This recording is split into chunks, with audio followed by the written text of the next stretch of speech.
Now, before Christmas, Steffan Lewis, the Plaid Cymru Assembly member, was diagnosed with stage 4 bowel cancer. He's 33 and he has a young son.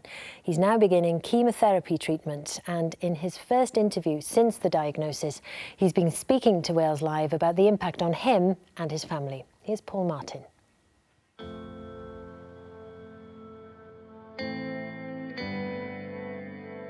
Steffan Lewis has been a Plaid Cymru AM for South Wales East since 2016. Aged 32 when he was elected, for a while he was the youngest Assembly member in the Senedd. He'd previously been an advisor to Plaid leader Leanne Wood and is now the party's Brexit spokesman. In December, he was diagnosed with advanced bowel cancer. Hi Steph, how are you doing? Very good. Yeah, good to see you, thank you. Cancer, anyway, is a cruel, vindictive, pointless disease. But sadly, I had really bad luck that my primary tumour had tucked itself away in my bowel to the point where there weren't any telltale signs until really late on. And it had spread to my liver. So stage 4 bowel cancer was the diagnosis. And so I'm being treated with chemotherapy, and who knows how I will respond to it. For as long as there is a medical option for me, then there's hope. And for as long as there's hope, I'm going to believe that I can survive this. So this is one of my regular appointments where I get checked out a couple of days before chemotherapy. The care you get here and the reassurance and support is phenomenal, to be honest. We don't want to make you late, so... That's right. I better go in. Afterwards. See you later.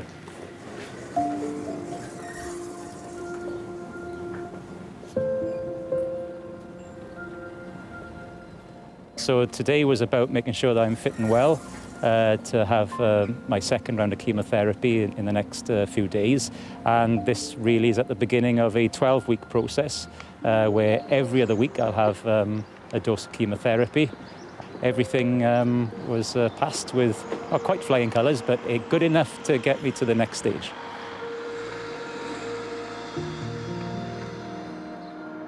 You either give in and mentally shut down and think, well, my time's up. In which case, if you're not going to last, you're talking months maybe.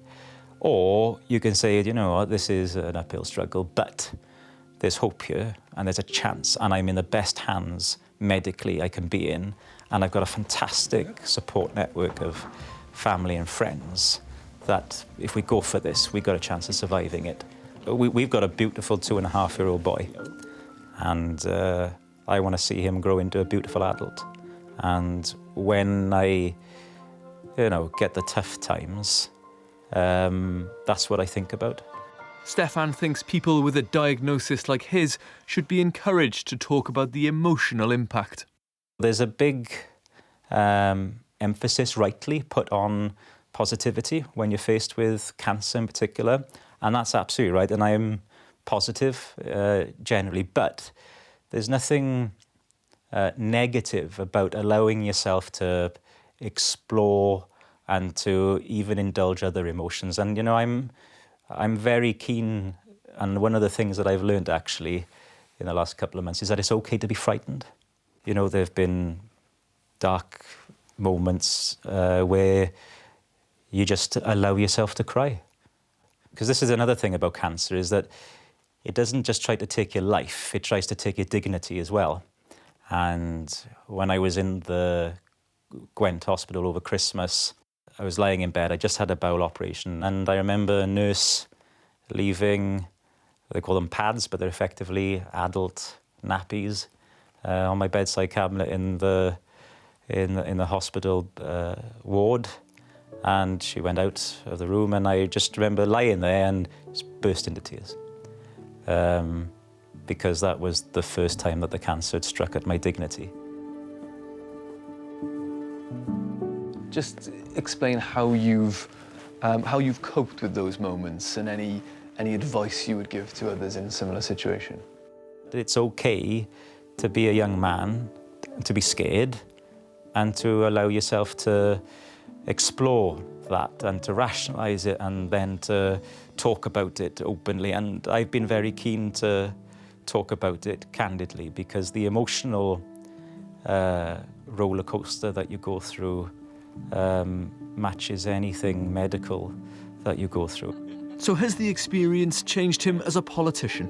I think my whole perspective on life has changed profoundly. I think that I'm far more grateful now for what I have in my life generally, but particularly professionally, you know, to be one of just 60 people out of 3 million to sit in my country's parliament is an enormous privilege. When you see the humanity and the love and solidarity that has been shown to me by members of all parties, the messages of support has been phenomenal and has shown that actually, politics aside, we are human beings who care for one another.